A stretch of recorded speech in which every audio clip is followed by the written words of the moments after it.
Bonjour à tous et bienvenue dans mon atelier de peintre. Alors je reprends la parole pour déjà remercier les gens qui me suivent.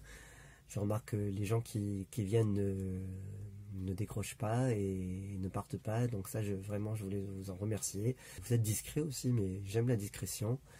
Et donc c'est une façon pour moi d'accueillir les gens qui sont nouvellement arrivés et aussi de recentrer mes objectifs pour la suite de l'animation de cette chaîne. Il y a eu un bouleversement artistique qui s'est emparé de moi. J'ai vraiment trouvé à la fois ma focale, ma façon de faire, mon grain, peut-être tout simplement.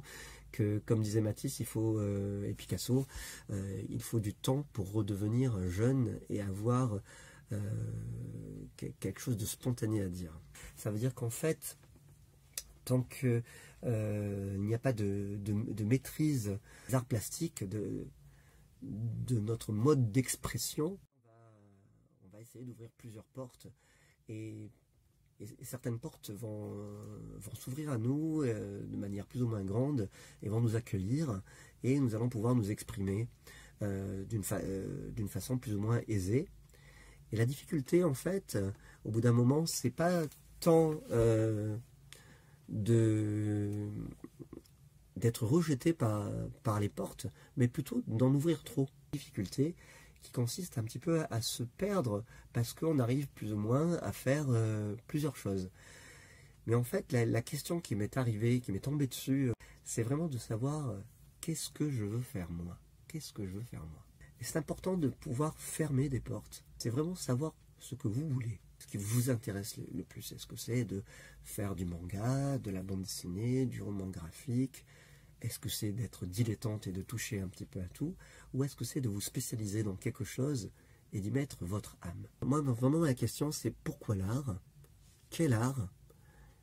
Comment se définir par rapport à ça?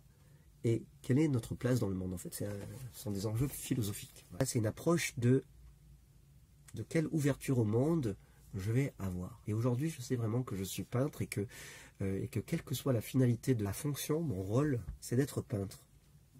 Et par exemple, pas d'être plasticien. J'en ai à peu près rien à faire de savoir qu'une installation ou qu'un bric-à-brac ou que ceci, cela soit de l'art ou pas.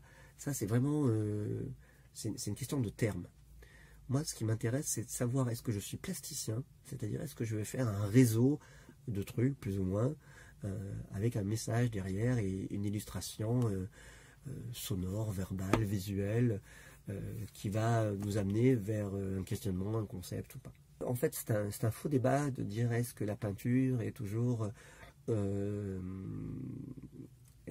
d'actualité ou pas. Je pense que la peinture n'a pas dit son dernier mot et que ça fait des années et des années qu'on interroge sur fin de la peinture, fin de l'art, comme Hegel aurait dit à un moment, fin de l'histoire ou fin de la philosophie, et en fait ce sont des fins qui n'en finissent pas, et même si on se dit aujourd'hui post-moderne, et même si la conception de l'histoire linéaire est passée de mode, toujours est-il que la peinture, elle est c'est peut-être justement débarrassée de tous les carcans et de toutes les coquilles qui l'empêchaient de respirer, et peut-être qu'elle n'a jamais été aussi jeune et aussi neuve.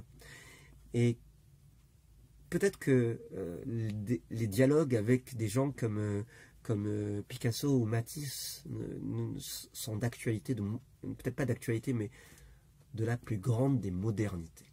Voilà. Il y a des gens qui, même âgés, restent jeunes. Il y a des gens qui, même jeunes, sont vieux. Et le fait d'être progressiste, qu'est-ce que ça veut dire? Est-ce que ça veut dire, lorsqu'on est ouvert, d'être tellement ouvert qu'on va être complètement éventré? Ou est-ce qu'on peut être progressiste en se disant, comme Gainsbourg parlait dans une célèbre émission avec Guy Béard, qu'il y a des arts majeurs. Et des arts majeurs qui demandent une initiation. Voilà, tout simplement une initiation, une transmission. Et en fait, un lien avec les autres générations, et même si ce lien est actualisé. Voilà. C'est exactement de ça que va vous parler ma chaîne dans la suite du programme. Je vous montrerai les questionnements qu'en tant que peintre, j'éprouve et je visite. Et s'il y a des gens qui sont intéressés par ces questionnements, on pourra entamer un dialogue. Voilà. Donc, quel est le but de ma chaîne YouTube à présent? C'est de vous faire part, non pas de mon expérience, mais de ma recherche.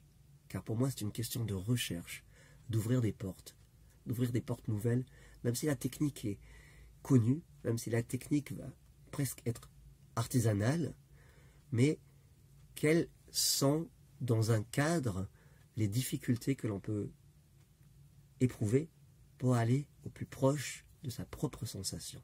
Voilà ce que je vous propose.